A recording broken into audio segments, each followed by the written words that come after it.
I couldn't help but think of our bishop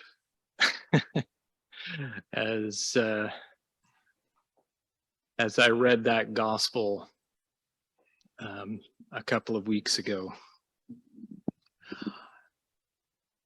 I'm not really going to go there or delve into that, but it's impossible not to think, for me at least, with my lifelong association with the Anglican Church at great depth at times, without thinking of the claims of honor and hierarchy that are kind of baked in to the way our denomination works. At the same time, I chose this reading about otter because for me it speaks to so much of what we have striven for in my experience of Holy Trinity in this space, of simply being present to the moment and with those around us. And I think that's also what other aspects of the gospel speak into, to be present with each other, with the people, with those to whom you owe nothing and who owe nothing to you.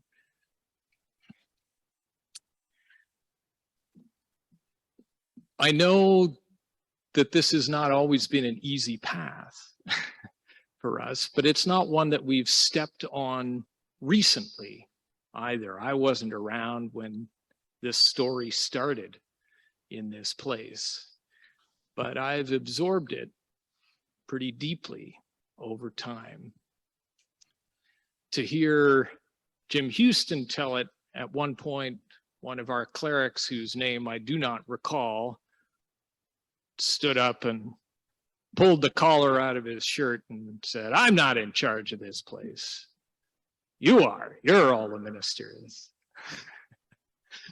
I don't know how true the specifics are, but certainly, yes, Jim Fisk, that's right.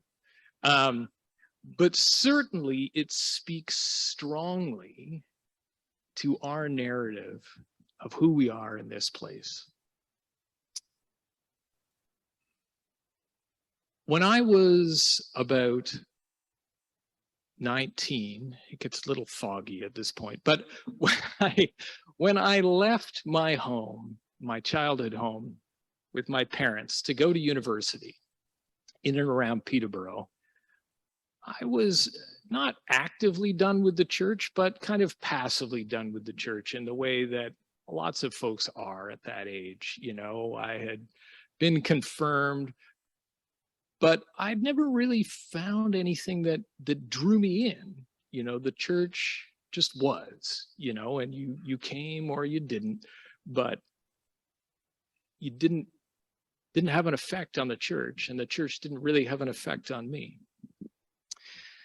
I then became involved with a group of folks who had a very different vision from their experience of what it would be. And I spent the next 12 years way more up to my neck in Anglicanism than I ever thought I would be. You know, we built together an incredible piece of the Anglican Church that we called Diocesan Youth Ministry at the time. And we took a lot of inspiration actually from Holy Trinity at the time, in Holy Trinity's vision of being together and ministry with people rather than for and to people. And our whole model of youth ministry was all about that, ministry for, with, and by youth. And we did, not to toot my own horn, but a lot of people were involved. We did an amazing job.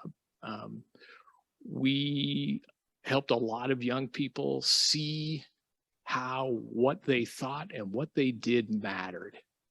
And not just to the church, but to the world. However, we were maybe less interested than some folks would like in the structures of power or in whether or not we were saving people and bringing them to Jesus. We were very interested in justice and community and the call of the gospel in the world. And that great work of hundreds of people over more than a decade was destroyed in a single year by a bishop of this diocese. Possibly one of my most damaging church experiences in my life. It took me a long time to come back, and it was this place that brought me back again in the end. I think we find ourselves often in this place being more special than we wish we were. That the church that I see around us, and this is not just the Anglican Church, but churches generally, has become, in the majority of places, what I would call a faithful remnant.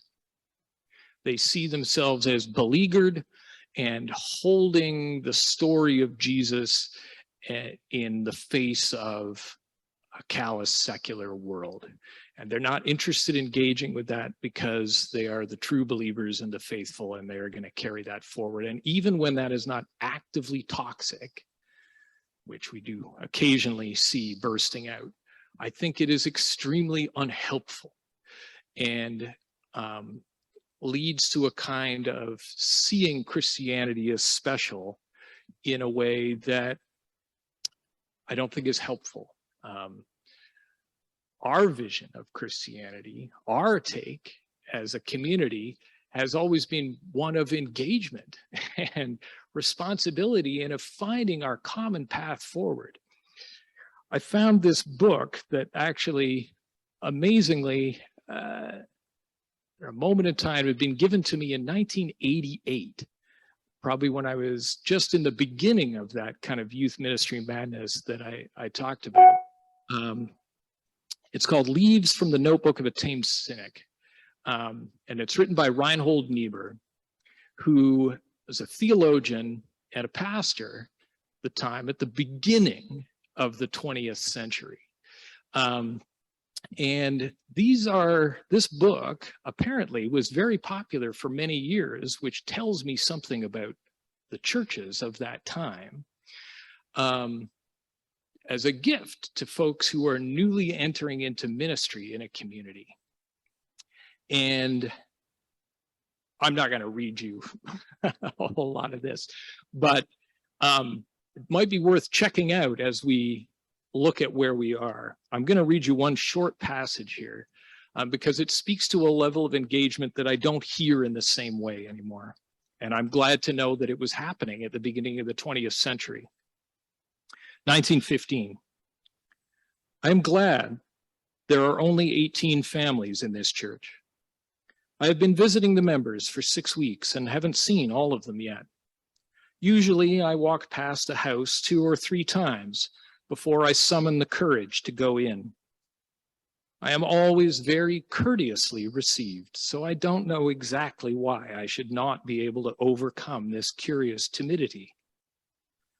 I don't know that very much comes of my visits, except that I really get acquainted with the people. Usually, after I have made a call, I find some good excuse to quit for the afternoon. I used to do that in the days gone by when I was a book agent, but there was reason for it then. I needed the afternoon to regain my self-respect. Now it seems to be pure laziness and fear. The people are a little discouraged. Some of them seem to doubt whether the church will survive. But there are a few who are the salt of the earth, and if I make a go of this, they will be more responsible than they will ever know. Mm-hmm. And as I continue to read through the book, his level of engagement in the early teens and 20s, even in the face of the First World War, is such a nuanced and interesting engagement with Christianity in the world that it really gave me hope for us in this place. And that's where I'd like to go now. I've had a lot of troubles with the institutional church, as have we all, if not individually, then in our care for this place with the broader denomination. But I don't think there's any profit, though that's maybe not the greatest word since it's become so associated with economic realities that may not thrill us, but I don't have a better one right now. Any profit in getting into head-on battles with our denomination. We're weak, they're weak. You know, our level of engagement with the world, I think, is better than theirs in some ways, but in neither case will it profit us to have a battle. And we're quite experienced in this place of being the leaders that we need. It's how we're muddling through right now in these very difficult times of small numbers and pandemic and just all kinds of practical problems. But I think there is a path forward for us. How long the road will run, I don't know. We have not always been here, and we likely will not always be here. I hope that we have a good few years ahead of us. But I do know that we seem to be at a point where solving our problems of leadership are back on our own plates again. We have struggled with the diocese for more than a decade in different contexts, but trying to get them to help us solve our leadership and staffing problems. And we have had little to no help. And we are in an especially difficult place at this moment. But we are not without resources, and we are not without power, more than we know. I think we know what we need. We need a pastor right now, someone who can help us through. We're all kind of damaged goods, I think, probably generally, but I think all of us, having lived through the years of this pandemic, are at the very least a little brittle and need someone who can call us back to collective action. And in just practical terms, we need someone who can help see that these Sunday morning gatherings aren't simply the struggle of a few dedicated volunteers to see that they continue, that we have an anchor to do that. We have money in the budget, but we have been on a path that has depended on the diocese to find someone out of their box that can provide what we need. And I think one of the realities that we need to recognize is, much as many of us still love aspects of this denomination that we are a part of and have no desire to break from it, we are not very Anglican in a bunch of ways. We are very congregational. Congregation. We think what we say matters.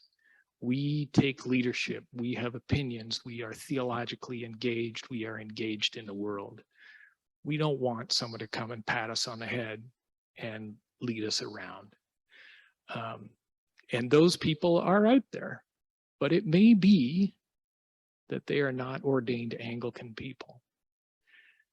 And I'm not going to get into the details. I've spoken at length, but I think we are ready, and certainly we need to take a step forward again together, or if we choose to step back.